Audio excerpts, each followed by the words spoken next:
Hoje com o engenheiro agrônomo Daniel Goulart. Vamos falar um pouquinho sobre qualidade de sementes, mas principalmente sementes de soja. Daniel, bom dia. Obrigado pela presença aqui no nosso programa. Bom dia, Otávio. Obrigado a você, obrigado ao Terra Viva pelo convite. Em nome do G4 Sementes das Sementes Arco-Íris, agradecer pela presença aqui. Ok. Falar um pouquinho com você de mercado antes, que eu comentava com você aqui, enquanto a gente ouvia o Silmar. Nesse cenário que a gente tem da economia brasileira, a única coisa que vai bem, quer dizer, e que pode alavancar e gerar retorno rápido, é o agronegócio, porque nas outras coisas a nossa indústria está com sérios problemas, já vem sendo sucateada aí há mais de 10 anos, portanto, na hora de buscar uma recuperação rápida, de poder exportar ou de conseguir mesmo vender no mercado interno, você vai precisar de um tempo. O agronegócio, como tem um ciclo menor aí para diversos produtos, grãos principalmente, você consegue um resultado mais rápido. Mas você me dizia que mesmo assim, Daniel, o setor sofre por conta desse dólar que não para de subir. Aliás, Regina, dá uma olhada para mim, quanto que está. Eu falei em 3,33, eu não sei como é que está. Porque é bom na exportação que você está mandando, mas na compra de insumos é tudo em dólar. Otavinho, se a gente olhar hoje em dia, tanto defensivos como fertilizantes manteve o preço em dólar ano passado com uma leve recuada. Então, esse plus que saiu de 2,20 para 3,30 agora, até está surpreendendo a gente. É muito complicante. E boa parte do agronegócio é alavancado através de financiamento em dólar. Os bancos nacionais que operam em reais é o recurso para você está balizado em dólar, a sua dívida é em dólar. Em dólar com alguns maquinários a gente compra em dólar também quando é importado. Então isso aí aumentou 50% nesses últimos 6 meses, né? Em função de uma série de problemas mais políticos do que intrínsecos ao negócio. Você sabe que você falou uma frase certa, e ontem eu estava lendo o Reinaldo Azevedo e ele fez uma análise muito clara na Veja, bastante interessante. A gente tem um problema político, uma crise política. O resto está vindo na rabeira dessa crise política. E essa é a pior coisa que a gente tem nesse momento. Esse desentendimento político no país, porque isso espanta investidor, né? Isso provoca essa especulação, essa alta no preço do dólar que atrapalha a economia, atrapalha a compra de insumos, atrapalha a compra de máquinas, manutenção. A gente precisa dar um jeito nesse negócio, né? Urgente, né?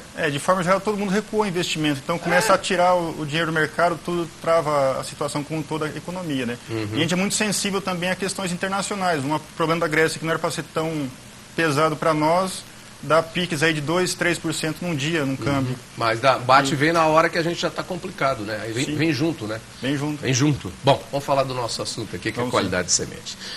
A gente viu a reportagem do Mione aí falando da boa safra de milho no Cerrado, e a sua base é lá, o Mato Grosso. A soja também veio bem agora nessa safra. A produtividade foi interessante, o clima correu bem, algumas regiões que sofreram com muita chuva ano passado foi menos esse ano, e algumas regiões que sofreram com muita seca ano passado também sofreu menos. Então, a produtividade do estado foi ligeiramente superior. Uhum. A produtividade vem crescendo. Há um trabalho muito grande do grupo da soja todo em melhorar a produtividade através de troca de informações e tudo. E a gente tem sentido que em algumas regiões você tem tido índices muito bons. Como é que está no Centro-Oeste? No Centro-Oeste, até uma discussão da nossa associação de soja esse ano está um pouco estagnada. Desde o final da década de 90, 2000, 2001... 63 sacas, 63 sacas, é isso? Não, por 50, 52, com algumas oscilações. Porém, a gente tem que entender que nesse período saiu de 2 milhões, 3 milhões de hectares para quase 9 milhões. Então, são áreas novas com tetos menos produtivos. E de lá para cá, há um acréscimo muito grande de áreas de segunda safra. Então, essa soja que tinha um período mais longo para produzir está compactando o ciclo dela para colher menos tempo e fazer uma safrinha. Então, antigamente você colhia 50 sacos de soja e somente. Hoje colhe 50 sacos de soja no menos tempo e safrinhas de 100, 150 sacos. Na minha região eu tive relato de 200 sacos de milho safrinha. Qual é a sua região lá? Eu fico na Serra da Petrovina, em Alto Garças. Tá. Então, assim, tem realmente se você olhar graficamente, a produtividade em si está estagnada, mas a questão do volume com áreas novas e a compactação do ciclo em cultivares mais precoces, que são menos produtivas, está propiciando uma produção de milho muito alta, né? Segunda safra, milho e algodão. E como é que você vê esse trabalho aí do pessoal de buscar mais produtividade? A gente teve um produtor ali em Guarapuava, se eu não me engano, né, no Paraná, que foi recordista, mais de 100 sacas, não é isso? Acho que foi isso.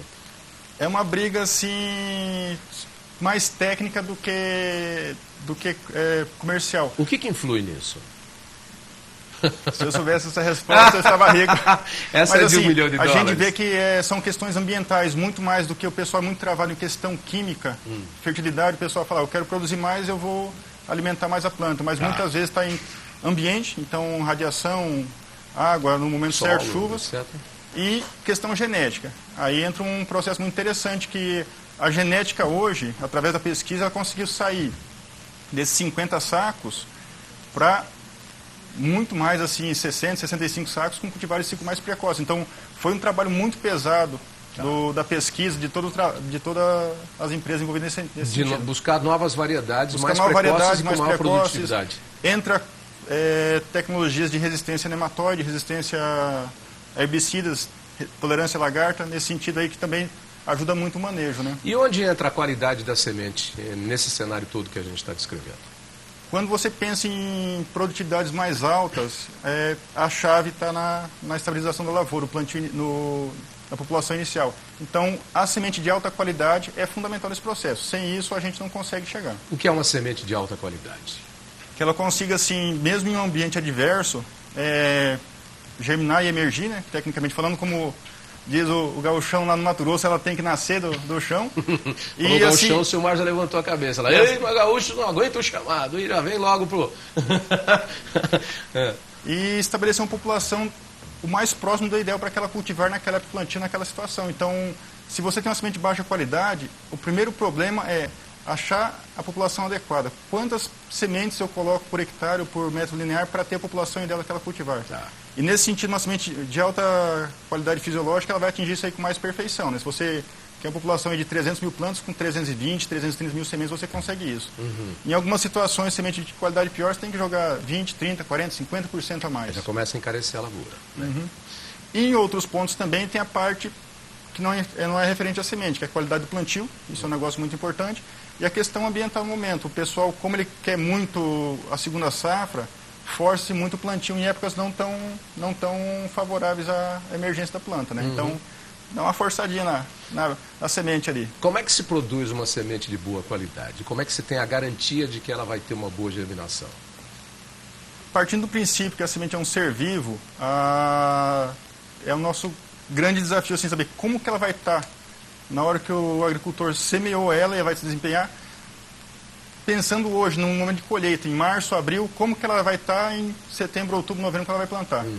Para produzir uma semente de qualidade, o principal fator hoje para nós é a questão climática, chuvas basicamente na colheita. Então, não tem muito o que se fazer quando chove, mas de forma geral, ter vários campos e desses campos de semente separar o que é grão industrial e o que é semente. Ou seja, através do que está sendo produzido, você vai analisando as plantas e vai vendo quais são as plantas de melhor qualidade, que são as melhores matrizes para boas sementes. Você chegou no momento de colheita, ali tem um campo de semente que já foi todo avaliado durante o período de desenvolvimento, está no porte de colheita, faz uma série de testes de qualidade fisiológica nesse momento, e a partir daí, de acordo com o histórico da cultivar, que tem algumas cultivares que são mais propícias para semente do que outras, você opta por colher ou não.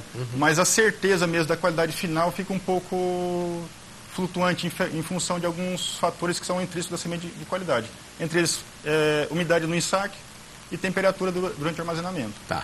Você é um engenheiro agrônomo de uma empresa que produz sementes de qualidade especializada em soja, ou produz outras também? Só soja? Somente soja. Somente soja. Claro que todas as sementeiras procuram uma semente de qualidade. O que muda para escolher ou para ter um produto melhor ou um produto de qualidade inferior? É o olho? É a análise? O que é? São vários fatores. A análise ajuda muito, mas ainda há uma primeira etapa. Há uma série de variações, análise, padronizações. A questão de ter áreas grandes para você poder escolher realmente o melhor campo. Então, quando você tem uma população maior, você pode fazer escolhas maiores. Então, não tem como assim você fazer semente boa de 100% dos campos. Tá. Historicamente, o Mato Grosso aproveita entre 40% e 60% do volume colhido para a semente. As regiões boas de produção de semente são regiões de mais altitude, com mais ameno. Então, uma das chaves está em ter uma possibilidade grande de escolha. Essa semente, depois de selecionada, ela passa por diversos tratamentos nessa primeira fase. Quais são? Colheita bem diferenciada, então se você tem cultivares diferentes, é feito toda uma limpeza no maquinário para garantir a pureza genética desse material. Posteriormente, uma secagem bem precisa, quase cirúrgica, você não pode deixar ela com uma umidade um pouco maior, senão ela perde qualidade. Você não pode tirar muita umidade, senão ela perde qualidade por, por danificação mecânica. Tá. E uma série de separações mecânicas que tira assim, qualquer outra impureza que venha a ocorrer. Então, no final, sai uma semente perfeita, parecendo uma geminha de ovo, como a gente diz no Mato Grosso. Bonitinha, vai germinar e dar uma planta bonitinha. Aí você jogou para a mão do produtor. Ele também tem que ter alguns cuidados na hora de armazenar e também na hora de semear, porque senão ele já muda a qualidade. Quais são? Como eu falei, ela é um ser vivo. Provavelmente, perto de março do ano seguinte, essa semente já não vai ter nada de germinação. Então, ela está praticamente na meia-vida, quando ela chega na mão do agricultor ali em setembro. Alguns cuidados. Temperatura de armazenamento. Cuidados com o volume de calda que vai tratar, que a semente ela recebe tratamento fitossanitário para ser semeada. Então, se você colocar muita calda, muita umidade na semente, ela aumenta a umidade. Quanto mais umidade, mais rápido se deteriora. E a questão, muitas vezes, até pontual. Já teve vezes assim, a gente, vamos fazer a semeadura aqui num talhão. Encheu as plantadeiras, tudo certinho lá, choveu por uma semana. Ela ficou guardada uma semana na caixa plantadeira. Ou deu sol por uma semana, ficou uma semana no sol naquela caixa plantadeira também. Então tem toda uma temperatura mais elevada, uma umidade mais elevada, são vários fatores assim que interferem. Mas, de forma geral, a gente pode dizer que o sojicultor mato-grossense ou do centro-oeste nosso, que é um grande produtor, ele está de parabéns, né? Ele é um excelente agricultor e ele utiliza as melhores técnicas hoje.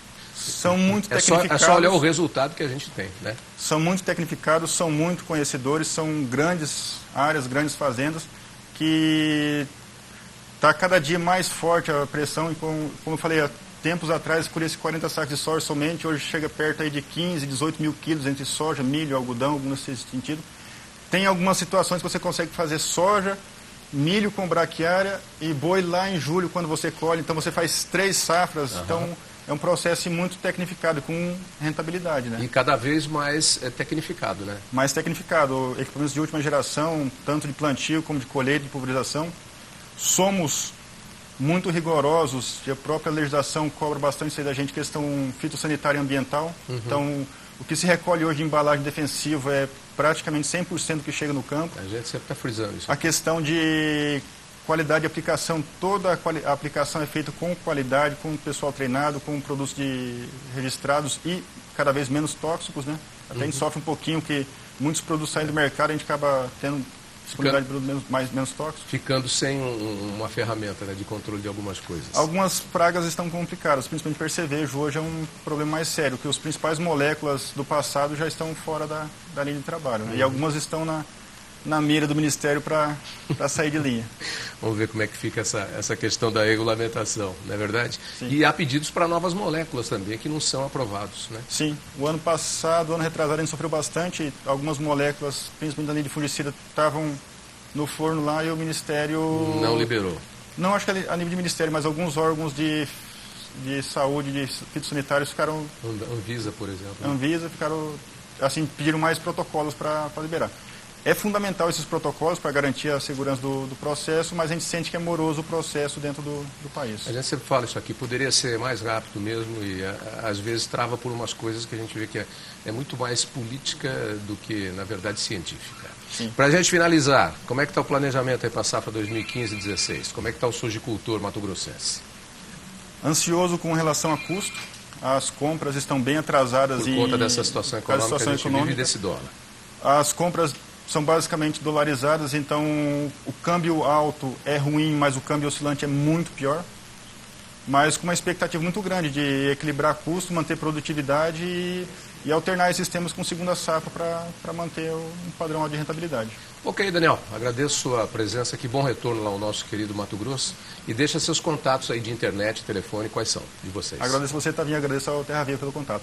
O Sementes de Soja pelo G4sementes.com.br e meu contato é daniel@sementesarcoíris.com.br. Ok, muito obrigado.